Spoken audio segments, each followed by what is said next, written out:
প্রাণ বাঁচাতে ভারতে আসা বাংলাদেশের সংখ্যালঘুদের শরণার্থী হিসেবে রাখার দাবি তুলেছেন শুভেন্দু অধিকারী। একই সঙ্গে রাজনৈতিক কারণে আওয়ামী লীগের সদস্যরা যারা এদেশে এসেছেন তাদেরও রাজনৈতিক শেল্টারের দাবি তুলেছেন রাজ্যের বিরোধী দলনেতা।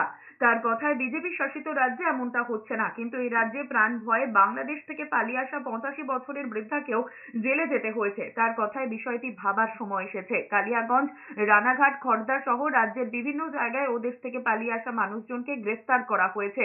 রাজ্যের বিরোধী দলনেতার বক্তব্য, ধর্মীয় কারণে যারা এদেশে এসেছেন তাদের তো বটেই, রাজনৈতিক কারণে আওয়ামী লীগের সদস্যদের রাজনৈতিক শেল্টার দেওয়ার দাবি তুলেছেন শুভেন্দু অধিকারী। তিনি আরো বলেছেন, বারবার সরব হওয়ায় বাধ্য হয়ে রাজ্য সরকার বিএসএফ কে জমি দিতে শুরু করেছে। রুল স্টেটে সমস্যা হচ্ছে না, সমস্যাটা হচ্ছে নন বিজেপি রুল স্টেটে, বিশেষ করে পশ্চিমবঙ্গে।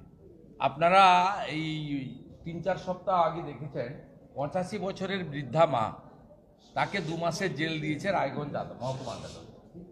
তার অপরাধ হচ্ছে তিনি হিন্দু প্রাণ বাঁচানোর জন্য তিনি এবং তার পরিবারের আরো 2-3 জন এখানে, যেখানে ফেন্সিং নেই সেখান দিয়ে ভারতে ঢুকে পড়েছেন।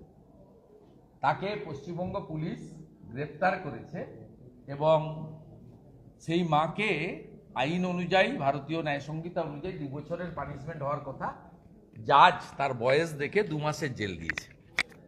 আমি তো উদাহরণ দিয়ে বলছি। আমি এই বিষয়ে পশ্চিমবঙ্গ সরকার তো শুনবে না আমাদের কথা।